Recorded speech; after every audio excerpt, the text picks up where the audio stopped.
Good morning, all my dear student of class 12 कक्षा 12 के बच्चों। भगवती प्रसाद ओझा इंटरमीडिएट कॉलेज में आप सभी का स्वागत है।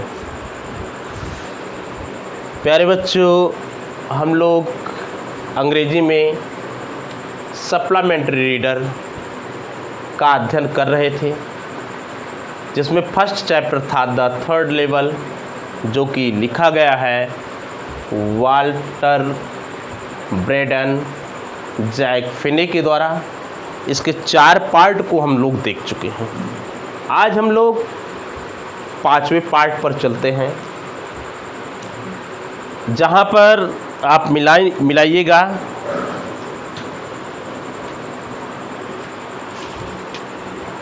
and that was that I left the same way I came, I suppose.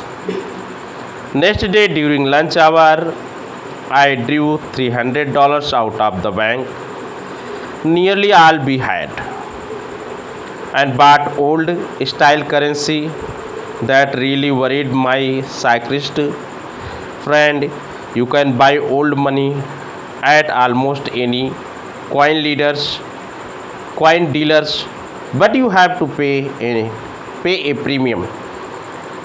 My $300 bought less than 200 in old style bill,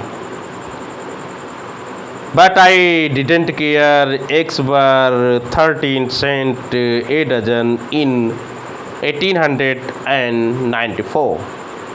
तो प्यारे बच्चों, ध्यान ये दीजिएगा कि चार्ली जो ग्रैंड सेंट्रल स्टेशन के 3rd फ्लोर पर पहुंच जाता है। जब वो 3rd फ्लोर पर पहुंचता है तो वहाँ पर वह बहुत ही भिन्नता देखता है। जो लोग थे वो सब ओल्ड फैशनेट थे। उनके कपड़े के पहनावे, मूँछों की बनावटें, ये सब अलग थी। लेडीज़ को देखा जो क्या कहते भेड़ की टांग वाले कपड़े पहने हुए थी। उसने काउंटर को देखा, उसने रेल के डिब्बे को देखा और टिमटिमाती हुई चिमनी को देखा। अब क्या कहते डिसाइड करने के लिए उसने न्यूज़पेपर को देखा। क्लियर हो गया कि वह 3rd लेवल पर था। कहाँ पर? ग्रैंड सेंट्रल स्टेशन के। वहाँ पर चार्ली ने 2 टिकट खरीदना चाहा। मैं आपसे पूछूंगा कहाँ के लिए, आप इसको बताइए। चलिए मैं बता के चलता हूँ, गेल्सबर्ग के लिए, जो इलिनॉय में था।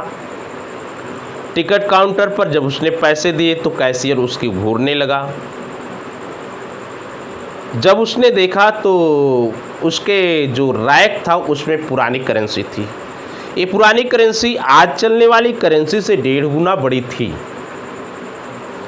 कैशियर ने कहा कि मिस्टर, आप मुझे धोखा देने का प्रयास मत करिए, क्योंकि आप यहाँ से बच नहीं सकते हैं। तो चार्ली वहाँ से चुपके से खिसक लिया। उसने कहा कि जेल अच्छी नहीं होती है, ना आज अच्छी होती है, ना इससे पहले अच्छी होती थी। तो चार्ली ग्रैंड सेंट्रल से चुपचाप चला आता है। जब चला आता तो होता क्या है? दैट वाज दैट जो वाज था, दैट जो कुछ जो था वो सब कुछ यही था कि किस प्रकार से मैं ग्रैंड सेंट्रल पर पहुंचा और वहां की क्या विशेषताओं को मैंने देखा और मैंने क्या किया और क्या करना चाहता था। That was that all that the things which I have seen at the 3rd level of Grand Central was that. यही था। I left, I means मैं लेफ्ट माने छोड़ देना, the same way उसी रास्ते से, I came मैं आया।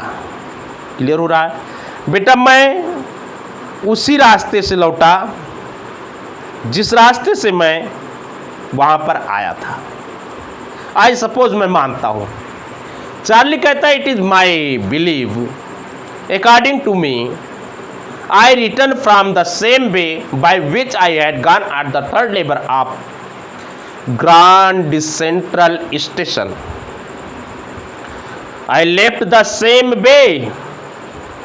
मैं उसी रास्ते से आया. I came, मैं गया हुआ था. नेक्स्ट डे, अगले दिन, ड्यूरिंग लंच आवर, नाश्ता के समय के दौरान.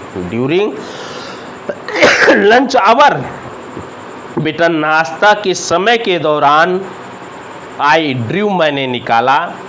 $300, कितने बेटा? $300 आउट ऑफ बैंक, बैंक से. अगले दिन की बात चार्ली बता रहा है कि अगले दिन मैंने बैंक से $300 विड्रा किया. अंडरस्टैंड? बैंक से मैंने $300 निकाला. नियरली आल भी हैड, नियरली लगभग आल, सब कुछ भी हैड जो हमारे पास था. मेरे पास जो जमा पूंजी थी वो लगभग $300 थी, जिसे मैंने नेक्स्ट डे बैंक से विड्रा कर लिया, निकाल लिया. Clear? Charlie described that he had in about $300 new coin which he withdrew from the bank at the next day at the time was during the meal. And bought, और खरीदा, old style currency. Old style, पुराने fashion की currency माने मुद्रा को. और मैंने $300 दे करके पुराने स्टाइल की करेंसी को उसके बदले में खरीद लिया. ब्रैकेट में दे रहे हैं दैट्स रियली, दैट माने जो, अर्थात मेरा क्रियाकलाप, रियली वास्तव में, वरीड चिंतित कर दिया, माई साइक्रिस्ट मेरे मनोरोग विशेषज्ञ, फ्रेंड माने मित्र को. मेरा यह क्रियाकलाप मेरे मनोरोग विशेषज्ञ को चिंतित कर दिया. यू कैन बाई, आप भी खरीद सकते हैं. ओल्ड मनी, पुरानी मुद्रा. एट ऑलमोस्ट, मुख्य रूप से, एनी क्वाइन डीलर, एनी कोई भी, क्वाइन माने सिक्के का, डीलर माने व्यापारी, किसी भी सिक्के के व्यापारी के यहाँ से आप भी पुरानी मुद्रा खरीद सकते थे. Any one who can buy, sorry, who want to buy the old currency he may buy at the coin dealer. बेटा जो क्वाइन डीलर होते थे, जो सिक्के के व्यापारी होते थे, उनसे कोई भी इन मुद्रा को खरीद सकता था. बट लेकिन you have to pay a premium, you माने आपको, हैव टू पे अदा करना पड़ता, ए प्रीमियम माने अधिमूल्य, लेकिन आपको इस पर अधिमूल्य देना पड़ता. कहने का मतलब है कि पुरानी मुद्रा को खरीदने के लिए आपको ज़्यादा कीमत देनी पड़ती. It was sure if you want to buy the old currency you will have to pay a premium. माई $300, मेरे $300 बाट माने खरीदे, लेस देन $200, $200 से कम, in old style bill, old style पुराने तौर तरीके के बिल्स माने नोट. मैं स्पष्ट रूप से बता देना चाहता हूँ कि मैंने अपने $300 दे करके जो पुरानी स्टाइल की नोट को खरीदा वे $200 से कम थे, अर्थात लगभग $100 से ज़्यादा मैंने अधिमूल्य दिया. बट आई डिडेंट केयर, लेकिन मैंने इस पर ध्यान नहीं दिया कि मैं कितना पा रहा हूँ और मैं कितना खर्चा कर रहा हूँ, क्योंकि एक्स उस समय जो अंडे थे बर 13 सेंट ए डजन, एक दर्जन अंडे की कीमत 13 सेंट थी. इन 1894, सन 1894 की बात किया जाए तो उस समय अंडे की कीमत भी, एक दर्जन की कीमत 13 सेंट थी. चले आगे. But I never again found the corridor, but लेकिन आई, मैं अर्थात चार्ली, नेवर कभी नहीं, अगेन पुनः फाउंड पाया, द कैरिडोर माने गलियारा, लेकिन मुझे पुनः वह गलियारा कभी नहीं मिला जिस गलियारे से मैं ग्रांड सेंट्रल स्टेशन के 3rd फ्लोर पर गया हुआ था. Not again Charlie found that the corridor by which he had gone at the 3rd level of Grand Central Station. That जो लीड्स माने ले जाता था, टू द थर्ड लेवल तीसरे तल पर आप ग्रैंड सेंट्रल स्टेशन की। मुझे वह गलियारा पुनः कभी नहीं मिला जो गलियारा मुझे ग्रांड सेंट्रल स्टेशन के तीसरे तल पर ले जाता है।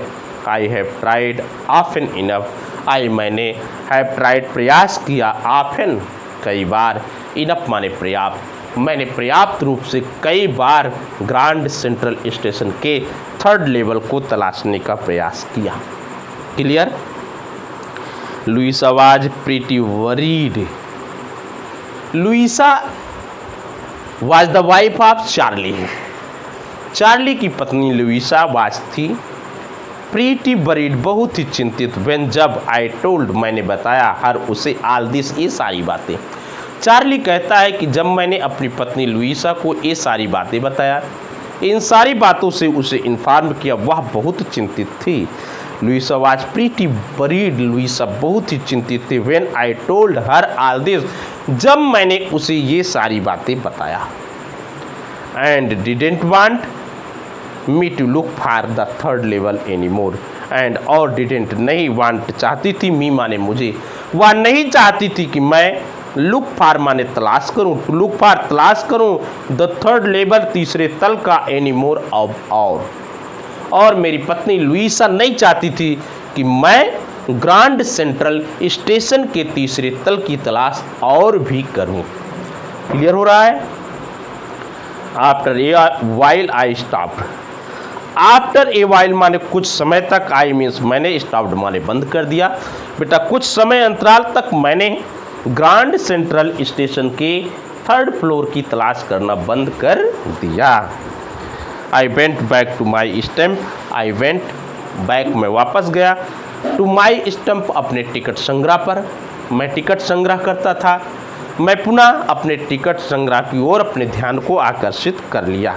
बट लेकिन now we both looking every weekend, now अब, बी माने हम, बोथ दोनों, हम दोनों, मियाँ बीबी, चार्ली और लुइसा, लुकिंग तलाश करते थे, एवरी वीकेंड प्रत्येक सप्ताह में, लेकिन अब भी हम साप्ताहिक तलाश करते थे ग्रांड सेंट्रल स्टेशन के थर्ड फ्लोर का। क्यों करते थे? बिकॉज, क्योंकि वी हैव प्रूफ, हमारे पास प्रमाण था, दैट की द थर्ड लेवल तीसरा तल इज स्टिल है दियर, वहाँ पर, क्योंकि हमारे पास प्रमाण था कि अब भी ग्रांड सेंट्रल स्टेशन पर थर्ड तल विद्यमान है। My friend Sam Vanern disappeared. कहानी कुछ अलग हो जाती है। ये तो थर्ड लेवल की बात थी जिसकी तलाश चार्ली कर रहा था, हताश हो गया, नहीं कर पाया, अब तो साप्ताहिक कर रहा था क्योंकि उसे विश्वास था थर्ड लेवल है। लेकिन घटना कुछ और हुई। क्या हुआ जरा देखो। माई फ्रेंड सैम, सैम तो आप जान रहे हैं चार्ली का साइक्रिस्ट मनोरोग चिकित्सक था, साथ ही साथ मित्र था। My friend Sam Vanern disappeared, गायब हो गया। बात यहाँ पहुँच गई कि अब चार्ली का जो फ्रेंड था जिसका नाम सैम था वह गायब हो गया। नोबडी नोज, कोई नहीं जानता है कि वेयर कहाँ पर गया, वो कहाँ पर गया, किस दिशा में गया, इस बात को कोई नहीं जानता था। बट लेकिन आई सार्ट टू आप सस्पेक्ट, लेकिन मैं अनुमान लगाता था, लेकिन मैं अनुमान लगा सकता था। Because Sam A city boy, क्योंकि सैम एक शहर का रहने वाला लड़का था। मैं अनुमान लगा सकता था कि सैम कहाँ गया, क्योंकि सैम एक नगर का रहने वाला लड़का था। आई यूज टू टेल, मैं बताया करता था हिम उसे अबाउट ग्लेजवर्ग, मैं उसे ग्लेजवर्ग के बारे में बताया करता था। भैया मैं सैम को ग्लेजवर्ग के बारे में बताया करता था। आई वेंट टू स्कूल दियर, मैं वहाँ विद्यालय जाता था। ये सारी बातें मैं गेल्सबर्ग के सैम से बताया करता था। I went to school there, मैं वहाँ विद्यालय जाता था। ही ऑलवेज सेड, ही माने बात था, सैम ऑलवेज हमेशा सेड माने कहता था। ही लाइक्ड, वह पसंद करता था। साउंड माने बहुत बढ़िया, ऑफ द प्लेस माने स्थान को। सैम कहता था कि वह उस स्थान को बहुत ही ज़्यादा पसंद करता था। And that's where he is, that's इसीलिए, वेयर जहाँ पर ही इज वह है, ऑल राइट ठीक, जहाँ पर वह अच्छी तरीके से ठीक ठाक है। क्लियर हो रहा है। इन 1894, और मैं कह सकता हूँ सन 1894 में सैम वहीं पर है और बिल्कुल स्वस्थ है। आगे बढ़ते हैं। Because one night, because one night fussing with my stamp collection, एक रात की बात है। बिकॉज वन नाइट, क्योंकि एक रात की बात है। फसिंग माने उत्सुकता से देखना, विथ माई अपने स्टैम्प कलेक्शन टिकट संग्रह को, एक दिन मैं अपने टिकट संग्रह को बड़ी उत्सुकता से देख रहा था। It was the fact of one night that Charlie was looking his stamp collection with curiosity, बहुत ही उत्सुकता के साथ वह अपने टिकट संग्रह को देख रहा था। आई फाउंड, मैंने पाया। वेल ठीक, do you know what A first day cover is? I found, बेटा मैंने उन टिकट संग्रहों में से पाया। वेल ठीक, डू यू नो, क्या आप जानते हैं, what A first day cover is? What माने क्या, इज है, what A first day cover, first day cover क्या होता है, क्या आप इसके बारे में जानते हैं? चार्ली कहता है कि मेरे प्यारे मित्रों, आपके सामने एक क्वेश्चन है। क्वेश्चन ये कि what A first day cover is, first day cover क्या होता है, इसको हम फर्स्ट डे कवर ही कहेंगे। अब बता रहे हैं क्या होता है। When a new stamp is issued, when जब, ए न्यू कोई नया स्टैम्प माने टिकट, इज इश्यूड माने जारी होता है। जब कोई नया डाक टिकट जारी होता है, स्टैम्प कलेक्टर टिकट संग्रह करने वाले बाई खरीद लेते हैं सम्माने कुछ टिकटों को खरीद लेते हैं। जो भी टिकट संग्रह करने वाले होते हैं उस नए जारी डाक टिकट में से कुछ टिकट खरीद लेते हैं। एंड यूज प्रयोग करते हैं देम उनका, टू मेल डाक भेजने के लिए, इनफ्लॉप माने लिफाफे, टू देमसेल्फ ऑन स्वयं के लिए, द वेरी फर्स्ट डे सबसे पहले दिन, और वे उन टिकटों का प्रयोग स्वयं के लिफाफे पर लगा करके स्वयं के पते पर सबसे पहले दिन भेजने का प्रयोग करते हैं। यूज देम उनका प्रयोग करते हैं, टू मेल डाक के लिए, इनफ्लॉप लिफाफे पर, टू देमसेल्फ स्वयं ऑन वेरी फर्स्ट डे पहले दिन, आप सेल बिक्री के पहले ही दिन वे उन टिकटों को अपने स्वयं के लिफाफे पर लगा करके अपने स्वयं के पते पर भेजने का कार्य करते हैं। क्लियर हो रहा है। द पोस्ट मार्क, डाक की मोहर, प्रूव माने सिद्ध कर देती, द डेट माने तारीख, बेटा उस पर डाक की मोहर की तारीख लग जाती है। ये मान लीजिए डाक टिकट इश्यू हुआ आज की तारीख को। क्लियर हो रहा बेटा। आज 30 जुलाई है। जो टिकट संग्रह करने वाले होते हैं वो कुछ टिकटों को खरीद लिए। क्लियर हुआ। और इन डाक टिकटों को स्वयं के लिफाफे पर इन्होंने क्या किया, लगाया, और इस पर इनका ही पता लिखा हुआ था। इसको इन्होंने अपने पते पर भेज दिया। अब ये डाक से इनके पते पर पहुंच गया। क्लियर हो रहा है। इस पर डाक मोहर लगा देता है और जिस दिन मोहर लगाता है उस दिन की तारीख इस पर पड़ जाती है। बात समझ में आ गई। द एनवलप लिफाफे इज कॉल्ड कहे जाते हैं ये फर्स्ट डे कवर। इन लिफाफों को फर्स्ट डे कवर कहा जाता है। दियर्स नेवर ओपन, ये लिफाफे कभी खोले नहीं जाते हैं। दे आर नेवर ओपन, दे माने वे अर्थात लिफाफे, आर नेवर कभी नहीं, ओपन माने खोले जाते हैं। यू आपको जस्ट पुट रखना चाहिए ब्लैंक पेपर, सादा कागज, कोरा कागज इन द इनफॉर्म लिफाफे में, और लिफाफे में लोग केवल कोरा कागज ही रखते हैं। क्या क्या शर्तें हुई? पहले दिन का डाक टिकट जब जारी होता है, टिकट संग्रह करने वाले उसे खरीदते हैं, स्वयं के लिफाफे पर लगा करके स्वयं के पते पर भेजते हैं, डाक विभाग अपनी मोहर लगाता, उससे तिथि प्रमाणित हो जाती है, तब क्लियर होता है कि ये डाक टिकट किस तारीख को जारी हुआ था। क्लियर हो रहा है? और इस डाक टिकट को फर्स्ट डे कवर कहते हैं। ये लिफाफा कभी खोले नहीं जाते हैं।